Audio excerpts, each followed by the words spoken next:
A few days ago, the Angry Video Game Nerd submitted a review for Schwarzenegger games, namely Total Recall, and that pulled out a sense of nostalgia within me and reminded me about the time when my dad rented out Total Recall for the first time and a second game called Star Voyager. Star Voyager is a first-person outer space shooter for the NES. It's very similarly based to Star Raiders from the Atari 2600. Also using the same concept as Star Raiders was Star Luster for the Famicom, which also came out for the NES as well. The difference between Star Voyager and Star Luster is that Star Luster didn't suck as much balls as Star Voyager. Even with Game Genie codes, Star Voyager was near impossible to beat. You play the game as a lone fighter pilot that was assigned to defend the cosmic station Noah from intergalactic terrorists. That's right, it's you versus an entire armada of enemies, but on the bright side you get to explore. In your explorations you can visit 8 planets with some carry upgrades, 5 space stations not including your Cosmos station, and a dick load of enemies that will kick your ass the minute you go in. After you make your selection on the map, it's time to go to subspace. I messed up for a moment there because, for me, A would make better sense for acceleration, but instead it's B.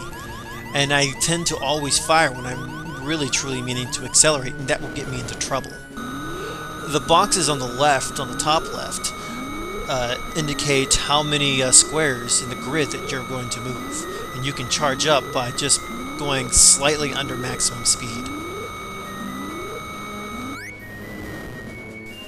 And here's one of the 8 planets. Once you find it, just accelerate towards it and you'll land on it automatically. Just keep it on the center of your... I guess those are crosshairs.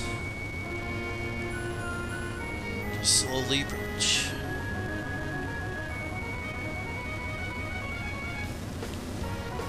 All the planets look the same, they're just recolored differently on each one.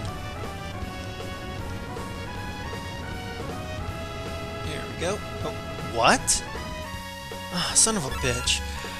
I forgot that if you go any faster than 2 squares, you're going to have difficulty trying to land on it. I don't know how I just missed that when I was going straight at it. Did I go through it? Did I clip? I mean, what happened? It has a nice scene where you're going through the atmosphere and you get to see if there's cities on the surface, which there always is. But occasionally, there'll be ones with people waiting for you and they will give you upgrades. But as you can see, this is not one of them. You're going to bump into a lot of these planets, and it's going to be lame as shit. So then you take off again, go through the atmosphere, up in the stars, just keep on going. You can't do anything. There's nothing you can do while this happens. No, I've just searched about 6 of the 8 planets, and here's number 7.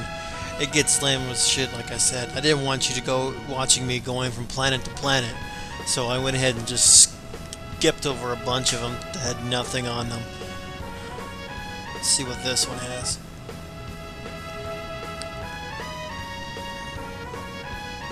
You know, in my honest opinion, that guy doesn't look like he would have any technology whatsoever. I mean, look at all the advanced cities I was landing on, and look at this guy. This guy's barely wearing anything that constitutes his modern clothing. Whatever, man. Bye. Got my laser. I really don't know what significance this would do into the game in terms of damage. To me, when I've played this all my life, it just has always been the same. I've never really noticed a difference. If number 7 had that upgrade, then definitely number 8's going to have the last one, which is a hyperdrive upgrade. It makes it to where you can accelerate faster, but it'll kind of ruin your groove for a moment because your blocks for warp will come faster. And sometimes you'll mistime it and overshoot your destination by 1 or 2. See, that looks a lot better than the first one. This looks like an advanced civilization that would have something like a hyperdrive. That's really badass. So bye-bye space, man. There's also a third upgrade that you gotta find randomly on the 10 by 10 grid, and it apparently is not all in the same place, and it takes forever to find because you gotta go grid by grid until you find it, and it's a super bomb.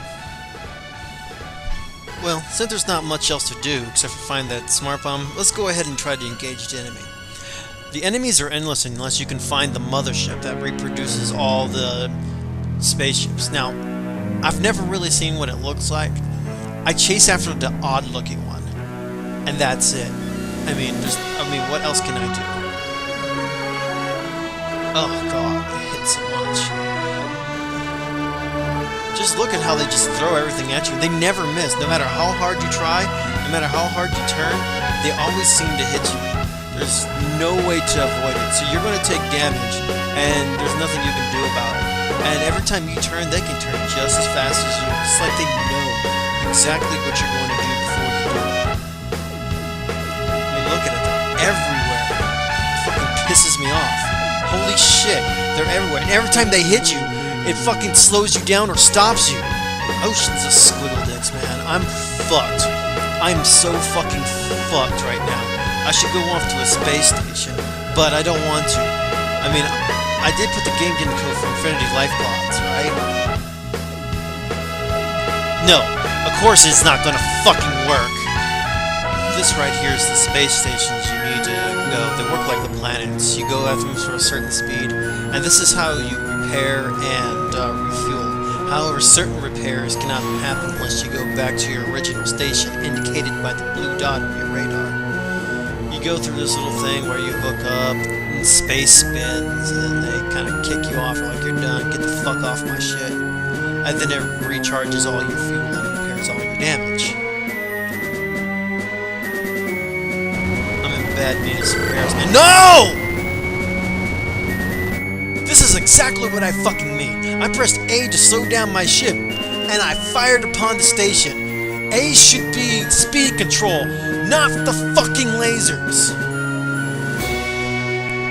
Man, that's as much as I can take of this game. I don't think I'll ever beat it. I never have, probably never will. Now, there's some things I didn't talk about, such as the black hole, the asteroids, but I never visit any of those. This game is one of those things that I keep on my shelf just in case I want to get pissed off at myself. This has been Alregards for BG Music Requests, and I'll see you next video.